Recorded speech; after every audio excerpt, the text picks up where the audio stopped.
And now, Move the Sticks with Daniel Jeremiah and Bucky Brooks. What's up, everybody? Welcome to Move the Sticks. DJ and Bucky with you here. And Bucky, you look very comfortable there in the studio. I am very comfortable here. I'm more comfortable because today I'm coming to you from Casa de Sticks. A little home cam for me on Skype today for the podcast, Buck. But man, it's great to see you. How was your time in Mobile, which we will get to a little bit later on in the show? I mean, it's always an interesting time in Mobile, not only just looking at the players, but it's the first time you get to catch up with all your buddies, all the scouts, the GMs, the coaches, to kind of talk about the state of football. I think it's an outstanding time. I mean, I'm not a huge fan of Mobile, but I think the Senior Bowl is very, very beneficial, obviously. Yeah, long 2 weeks out, East-West game for a week for me, then straight to Mobile for the Senior Bowl. And now it's kind of, okay, let's change gears and let's get excited and pumped up for an awesome Super Bowl matchup that we have. And that's one of the things we're going to focus on today's episode. We're going to preview the Super Bowl, Carolina Panthers, Denver Broncos, and then later on we're going to talk a little Calvin Johnson retirement and where Calvin Johnson kind of ranks in history. And then we will get back at the end. We'll circle back, get to the Senior Bowl, and touch on some of the guys that we liked, the guys we were impressed with during the week down there in Mobile, Buck. But what do you say we just jump in right here on Super Bowl 50 in the preview? And I think we go with the same strategy we've done before. We each take a team and say why we think they could win the game. And I'm going to give you the floor, Buck, first here for your Carolina Panthers. Why do you like them winning this football game? This is tough because I'm going to get beat up from both sides. I mean, the Denver Bronco fans hate me because I talked about them being shredded by the Patriots. The Carolina Panthers fans feel like I haven't given them a lot of respect throughout the year. But either way, I know I'm going to hear it, so I'm okay with it. But to me, the Carolina Panthers will win because they'll start fast and they'll force the Broncos to play catch-up. When you look at the Carolina Panthers throughout the regular season, I dug in the stats. In the first half during the regular season, they have outscored their opponents 266 to 121. You just talk about their ability to kind of jump out on people. It allows them to control the game in the second half. They feast off turnovers to the number one defense in terms of takeaways. Jumping out is a huge part of their winning formula. I think the Broncos will have a tough time dealing with the Panthers coming out the gates fast. Yeah, I look at those fast starts, Buck. I think that you hit on it. Takeaways being a big part of that. Short fields because your defense is giving you fantastic field position. And then big plays, which they've been able to generate with Cam Newton in the passing game, hitting some big chunks down the field. And they do. They jump on you. And then now you've got their defense in a situation where they kind of cut loose with their pass rush. That's their formula. That is their formula, but you talked about it. Their opening script that they normally have under Mike Shula, they really come out after you. Here against the Arizona Cardinals, looking at the exo tape, they have a cross-angle blitz. They can't get home.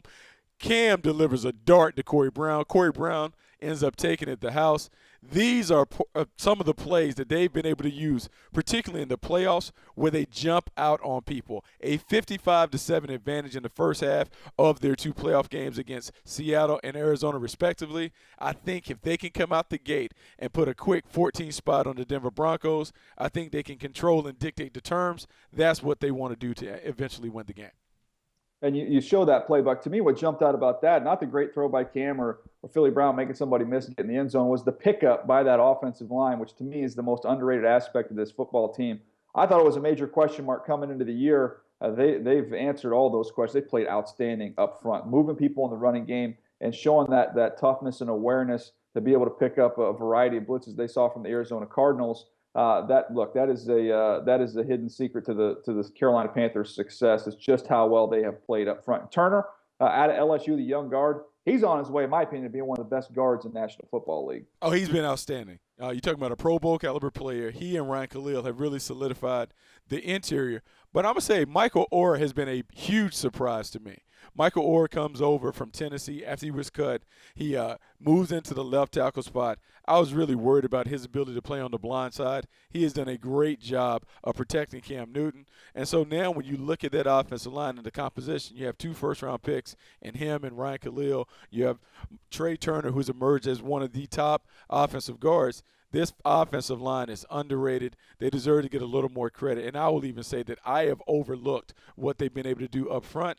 But because they can dominate at the line of scrimmage, they can run the football, they can find a way to create explosive plays, this is a tough offense to deal with. And I think the Denver Broncos are going to be challenged to deal with some of the misdirection, the zone and power read things that they do.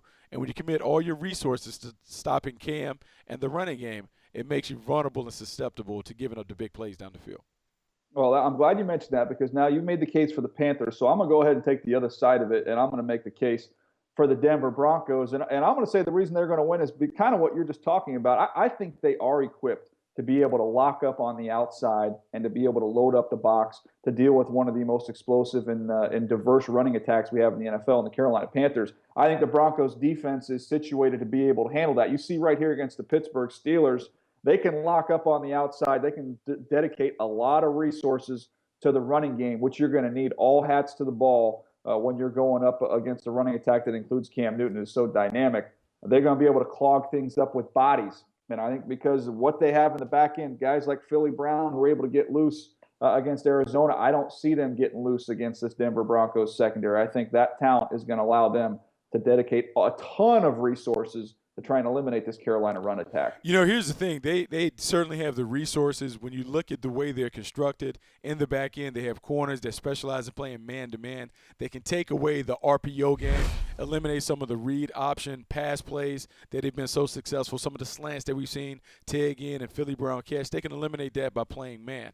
The problem with some of the man-to-man concepts, when you have a read running game where they can leave a guy unblocked, like a Von Miller or DeMarcus Ware, you now allow the quarterback to have a two-way go. I think is going to be problematic because I think the natural intent and emphasis will be on stopping Cam. But when you look at what Jonathan Stewart is able to do, a healthy Jonathan Stewart gives them probably potentially a 100-yard rusher. They've had over 100 rushing yards in 31 straight games. I just don't think the Denver Broncos can stop their running game despite putting 8 and sometimes even 9 men in the box.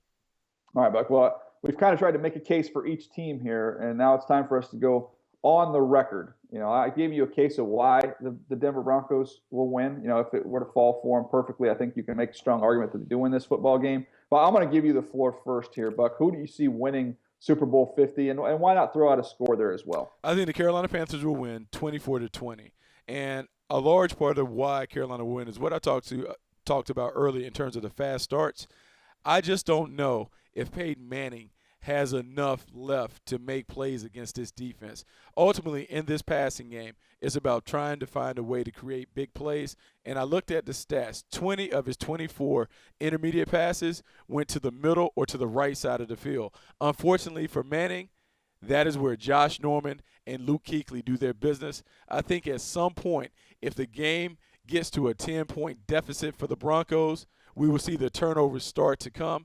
And I just think that Peyton Manning is going to go back to being that guy that we saw in the regular season. 9 touchdowns, 17 interceptions, second most interceptions in the National Football League. I think he's going to turn the ball over a couple times. And given the Panthers' ability to cash in on those points, I think they're going to get it done. All right, Buck, look, I made the case for the Denver Broncos, but when, I have to pick a winner in this football game, I do believe in this Broncos defense. I think they keep the score down. I think they match up favorably with this Carolina offense. However, I like the Carolina Panthers to win this football game because I think their strength in the middle of their defense is going to be able to attack a vulnerable middle of the offensive line for the Denver Broncos. I think they're going to be able to get some heat inside on Peyton Manning. I think it's going to lead to some sacks. I think it could lead to a fumble or a pick. I think there'll be some turnovers. There'll be some short fields. And I think that's why the Carolina Panthers win. I think it's a low-scoring game. I like the Carolina Panthers 21-13.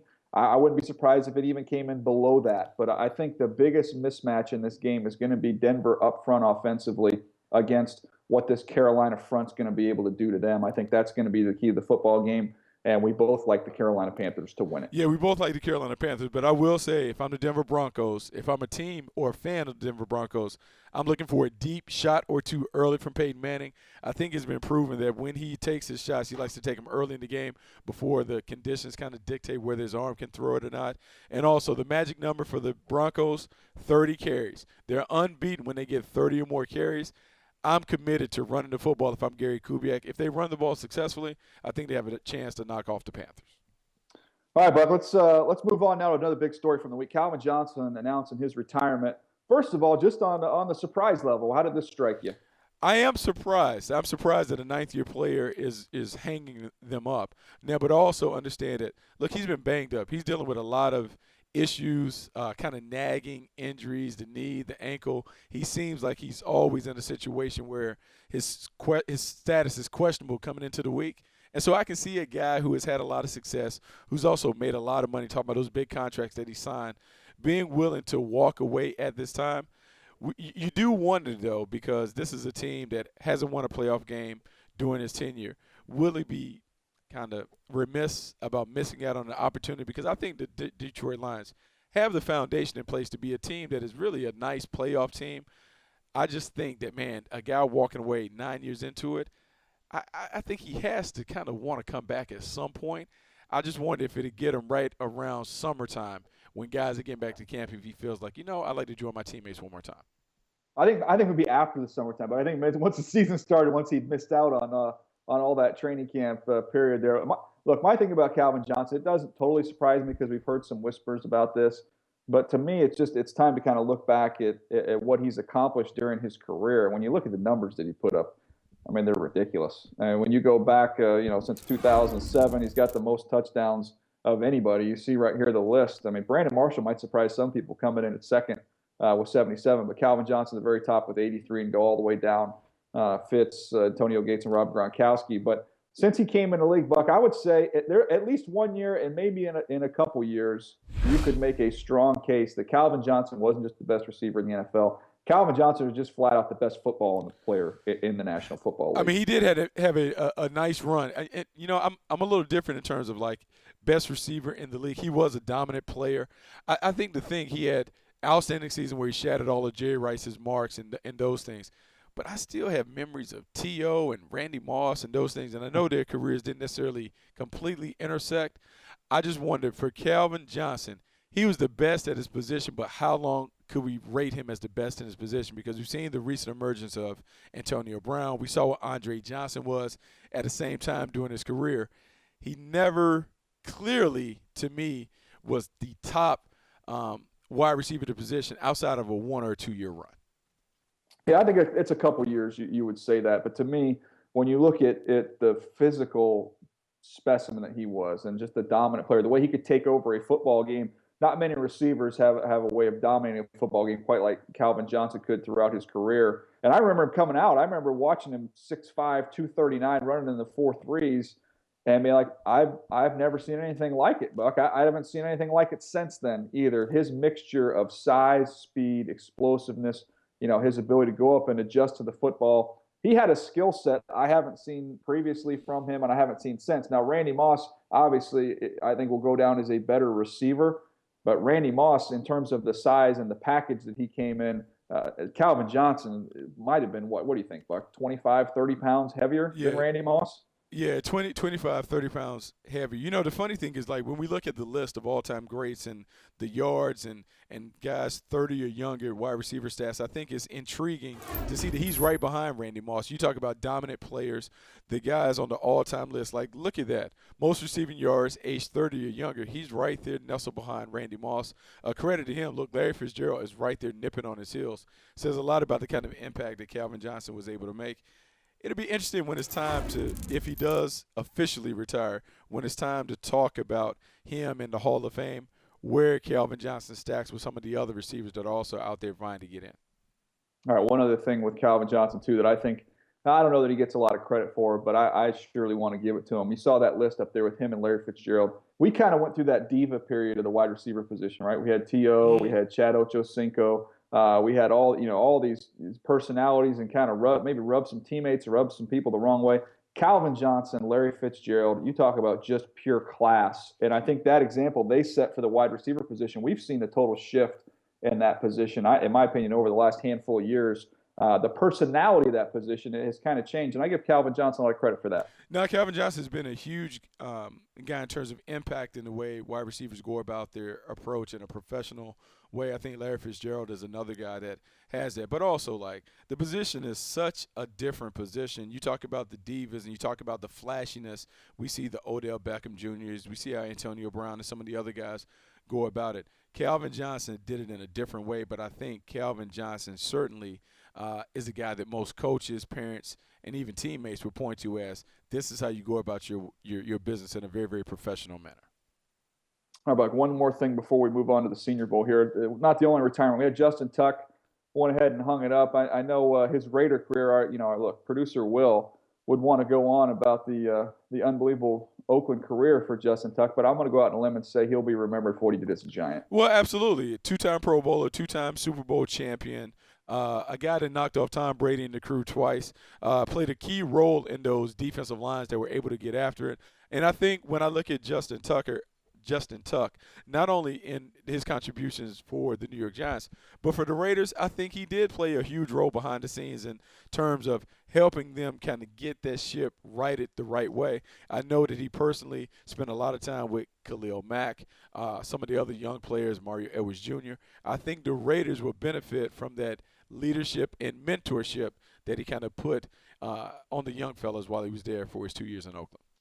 I think kind of too also showed you that blueprint to get after Tom Brady when they were able to slide him inside, and man, they had no shot. Those guards had no shot of blocking him, and now we see that even when you're evaluating players now, you kind of look at him and say, okay, where does he play? And you'll say, okay, well, I like him as kind of as a base end and on rundowns. Then we get into passing situations, we can kick him inside and let him rush from in there.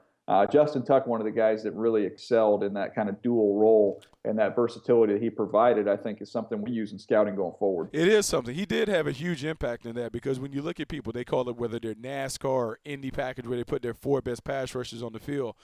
Justin Tuck's ability to play outside or inside and kick down into that 3 technique position has encouraged others to view base defensive ends or guys with pass rush ability as guys that can go inside. I think Michael Bennett is the guy that comes to mind, his ability to come inside and play over top of the guard. Justin Tuck's success doing that certainly encouraged more defensive coordinators to take that approach. All right, well, congratulations, Justin Tuck. Hats off on a great career there with the Giants and the Oakland Raiders. All right, Buck, let's move on here to the Senior Bowl. Both spent a lot of time down there. I thought, first of all, before we get into some specific players that really kind of stood out to us, just your overall impressions of the group, maybe a position you thought we saw some strength as well as maybe a place we might be a little light. I thought it was a really good group. I thought it was a great group. It's probably one of the more deeper Senior Bowl rosters that I've seen. And I felt like the strength of this draft and the strength of the Senior Bowl lies right there in the defensive line. This defensive line class that we have, particularly at defensive tackle, is as deep and as talented as any that we've seen in recent years. And because of that, there are going to be some very good players that come off the board on day 2 that in other years would probably be first-round picks. Yeah, I agree with you on that. Maybe a position not as strong, wide receiver. We've seen 2 great classes the last 2 years. I think this year is definitely a drop-off in the overall talent level at that position. But to me, the headliner of the group this week or at the Senior Bowl was Carson Wentz, quarterback from North Dakota State. Buck, I can't remember a player have more pressure on him entering into the week of practice down there. I mean, I went ahead and put him up there at number 4 to the Dallas Cowboys in my mock draft, which kind of caught some people by surprise. But I think he's my 7th overall player in this draft class. But it was kind of, okay, how's he going to make that adjustment? Going from North Dakota State, now he's at the Senior Bowl, big stage, playing against all the top players in the country. How would he adjust? I thought he had a great week of practice. He showed you everything you needed to see from an arm strength standpoint. He moved around, created some plays with his legs. And I thought just overall his ability to kind of master the moment. He showed a lot of poise. I watched him all week interacting with everybody. It was not too big for him. He did not look like a fish out of water. In fact, I thought he clearly established him by far as the best quarterback down there in Mobile. And I think he's going to have a very good shot at being the first quarterback off the board when it's all said and done. I agree with you. He's going to have a great shot at being the first quarterback off the board. What I liked on film, I saw verified down at the Senior Bowl. I thought he was a big athletic passer, a guy with a strong arm. I thought he could make every throw that you wanted to see. The ball jumps off his hand with zip and velocity. His ability to throw those deep sideline outs from the middle of the field, to me, was impressive. I loved how you talked about his poise, his ability to handle the moment. The big thing that I had coming in, I worried about how would he be with a room full of stars at big programs, him coming from an FCS program, would he be able to handle it? Could he be a leader? And by all accounts, watching from the outside looking in, he looked like he handled it in splendid fashion. And I think this is a guy that we will continue to talk about. You already have him up there at number 4 with the Dallas Cowboys. I believe it's a 2-horse race for the number 1 spot. It's between he and Jared Goff. But based on his size, his stature, the things that we were able to see at the Senior Bowl, he has a lot of momentum heading in the right direction. He may overtake Goff, in my mind, as the number 1 quarterback prospect. Well, let's just say not even with Wentz here, just the Dallas Cowboys real quick before we move on to the next player from the Senior Bowl. I've kind of made the case that they have to take a quarterback where they're picking at 4. I know Tony Romo, you can say he's got a couple years left, but you look at the gap between Troy Aikman and Tony Romo in those lean years for the Dallas Cowboys, playing with Chad Hutchinson and Quincy Carter and company. You've got a chance to find that next guy. Even if Tony Romo can give you 2 more good years, you have to take this opportunity to get his successor because you don't want to go through the desert like you did in that gap between Aikman and Romo. No, I think that is a great point. I think this is the time where you do it. You're in the 4th overall pick. If you're the Dallas Cowboys, you like to think that this isn't a position where you're going to be at often. Let's take advantage of the pick by getting a young quarterback that we can put behind Tony Romo for a year, 2, maybe 3 years, to have an opportunity for him to learn away from the spotlight without the pressure of having to be the guy right away. I think that's the best scenario. And in that scenario, whether it's Wentz, whether it's Goff, I think both guys thrive. But really, when I look at Jared Goff and I think about that offense with Tony Romo, Jared Goff would be a really, really nice fit. I think Wentz would be a fit too, but Jared Goff would be a really nice fit in that offense under Jason Garrett and Scott Linehan. I agree with you completely. All right, Buck, let's move on. We talked about Wentz. How about a defensive tackle that kind of impressed you this week? I know there was a lot to choose from. One from Louisville had a darn good week. Sheldon Rankins was outstanding. Violent hands, great first step quickness, the ability to turn speed into power, to play on the other side of the ball. That's all of the things that you're looking for from an interior dominator. He dominated practices throughout the week. And I know he didn't play in the game because of an injury, but he showed enough those first couple of days to kind of let it be known that he is a force. He's a legitimate first-round player, a guy that you can move inside and do a lot of things with. I really like what I saw from Sheldon Rankins down at the Senior Bowl. And if you haven't seen it, I believe I tweeted it out a while back, but if you haven't, you can go look up my Vine. I have a little Vine account with those little videos on there. I have a little clip of Sheldon Rankins, a scoop and score that he had. Is the best. It's the best scoop and score from a defensive lineman I've ever seen, Buck. You talk about he scoops up the ball athletically. He makes a guy miss like he's a dang running back at 300 pounds. So his athletic ability was never a question. I thought, to me, the thing that stood out during his week of practice, not only just his effort, how good he was with his hand. You see him swipe there real quick against the center from Michigan who played some guard in this week. But, man, his hands were so dynamic. Use the term explosive hands. Absolutely. Very quick, very explosive with his hands. Knows what he's doing. You know, and looking at that little clip of B-roll, what viewers can see is not only the quick hands, his ability to sequence move. We saw him use an arm over. We saw him kind of use the jack and shed move. We saw him flash the spin move. His ability to have a lot of pitches in his arsenal will allow him to have a lot of success. Most guys only have like a fastball and a changeup. He has a full array of weapons to go at people. I think his ability to be an interior pass rusher will certainly help a team. He is going to get a lot of momentum. And just by looking at his athleticism in pads, I think he's probably going to be a pretty good tester at the combine as well. No, I agree with that. I think he's going to run well. But before we get to another defensive tackle, how about a defensive end? To me, the class of the group, Noah Spence from Eastern Kentucky was by far the most dominant edge rusher during the week of practice. You talk about somebody that has different pitches. He can beat you with pure speed. He showed a nice inside counter. He showed some snap with a bull rush. He's got that knack coming off the edge. And for those that aren't familiar with his story, started out at Ohio State. I believe he was the #1 high school recruit in the country as a pass rusher, Buck. You can help me on that one. I think so. I think he was definitely a 5-star, highly regarded. Big-time talent coming out of high school. Goes to Ohio State. Got in some issues there, had some drug issues. Found his way to Eastern Kentucky where he dominated last year. It sounds like he's got things cleaned up a little bit. I guess there's some reports out there that he interviewed well, some other reports that he didn't interview well. I think that'll vary by the team when you talk to him. But you just talk about physical ability and physical talent. He's a first-round player. Now, maybe he gets punished for his past misbehavior and slides into the second round. But to me, based off the Senior Bowl guys, we've got some other players that are going to come in the mix here, these underclassmen, some edge rushers. But senior edge rushers, it's Noah Spence and everybody else. Yeah, I think he's the first horse. I think he's the lead horse in the stable. I think he has the ability to be a dominant player. The funny thing about Noah Spence and the Joey Bosa fans will bark at this, but before Noah Spence was dismissed, no one really talked about Joey Bosa to that fashion. I mean, Noah Spence was the cast me out when it came to the Ohio State defensive line. His ability to rush the passer, first step quickness, dip and rip, the bend and balance that you see him turning the corner with, to me reminded me of the same thing that I saw from Von Miller when he was at the Senior Bowl years and years ago. And so we all know that pass rushers are coveted at a premium.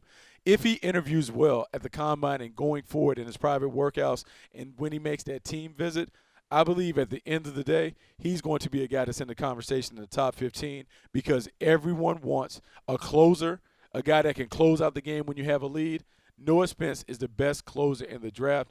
A lot of intrigue about this guy and what he brings to the table. All right, Buck, one more here. We were stick with the D lineman theme here. One more defensive tackle. Among a very impressive group that stood out to you? You know, Vernon Butler from Louisiana Tech stood out to me. And, look, he's going to kind of live in the shadows of some of the other more notable guys. But when I looked at him, I saw a very athletic rusher, a guy who could play on the other side of the ball. I like the strength. I like the combination of athleticism, high motor guy. And as we're accumulating depth along defensive lines, you want guys that can give you the ability to get to the passer on the inside but also play the run. I think Vernon Butler is a guy that certainly can do that. I like the violence that I saw from him. He's a guy that's going to be an intriguing ad for some team looking for a guy that can play that 3 technique. Yeah, look at just the raw power right here when he gets to Jacob Coker in the Senior Bowl game. But to me, it was a play he made during the week, a perimeter run. And you saw, I see this dude just screaming across the field to make a play on the sideline. And I had to look down at my roster because I was like, this has got to be a linebacker. Whoa, that's Vernon Butler? I did him on tape, and I've seen him how they move him up and down the line at Louisiana Tech, and he is athletic, he is strong, he is physical. This is one of those cases, Buck. I'm sure you've been in this boat before. You do a guy on tape. I didn't know much about him. Defensive tackle, Louisiana Tech. So I think I made him. I think he came in I know I put him in the first round of the mock draft, but kind of the later portion of the first round. I had him in the 30s on my top 50 list. And you think, you know what, it took some courage, but I'm going to go ahead. I'm putting it off there. Vernon Butler, he's top 35 player or whatever. Thought I showed a lot of courage. Then after 2 days of Senior Bowl, I was like, man, am I low on Vernon Butler? It's going to be tough because when we talk about the vertical boards and how we're ranking guys, in some rooms, I think they're going to be like 10 to 12 defensive tackles that are in that conversation at the top of the boards in terms of like those day 2 picks, the first 3 rounds. I think I have 11 in my top 50. There are going to be a lot of guys that you talk about, and so you have to identify which guy best fits in your scheme. But if I'm a team in need of a defensive tackle, I feel good because I can take another position in the first round and still confidently pretty much believe that I can find a guy that is going to give me similar quality in the second round. I think we're going to see a huge run on him. I think we're going to have a situation where it's going to be one of those deals. We have like a span of 8 picks. We're going to see 5 or 6 defensive tackles go in that span of 8 picks. I think we're going to see a big run on defensive tackles, and I think that'll continue on as we get to the second and third round. Buck, first of all, I love talking Super Bowl, but, man, it kind of gets my juices flowing that we can now start to turn the page. Almost through Super Bowl 50, we can start turning the page on Move the Sticks and really, really dig in deep to this draft. Yeah, the draft is always interesting. It's always fun to finally look at the players that we've heard so much about in the college football season. Now we know who's declared. We know the seniors that are going. We have the combine coming up in a couple of weeks. We now can begin to hone in and kind of play matchmaker. Which guys fit which team schemes with so much coaching turnover, front office turnover. We got a lot of work to do. We got a lot of work to do for the combine and then going forward, pro day workouts and all the other stuff. I'm looking forward to it. All right, Bucky. Well, look, you're in the studio there. I'm going to give you the honors on this one. Tell everybody at home, if they're just catching us for the first time, where they can get all of their Move the Sticks content. Well, I mean, they got to get all the content. You can go, obviously, to the website, NFL.com/podcast. But then you got to check us out on YouTube. You got to make sure you do that. Download our stuff on iTunes. Make sure you become one of the biggest Move the Sticks fans. Hot podcast. You got to make sure you listen every week. All right, Buck. That's the way you sell it. That's what I like to see from you, man. I hope this works because I can get used to this doing my work from home here, man. I may or may not be wearing pants right now. I am, by the way. Trust me, I am. I did my son. But that's going to do it for us today. Thanks to everybody behind the glass for help putting this show together. Our producers back there, you guys crushed it as always. Even though Will's got that Raider hat on, I think it's officially sewn to his head. But we appreciate all the work everybody back there behind the glass puts in on Move the Sticks. And again, check out our content. You can check it out on YouTube. Put it on the NFL channel, Pump In Move the Sticks. You can find us there, NFL.com/podcast, as well as iTunes. And we'll be back next week with a little recap of what happened at Super Bowl 50, as well as we continue on our path to the draft here on Move the Sticks. Thanks for downloading Move the Sticks with Daniel Jeremiah and Bucky Brooks. For more, go to NFL.com/podcasts.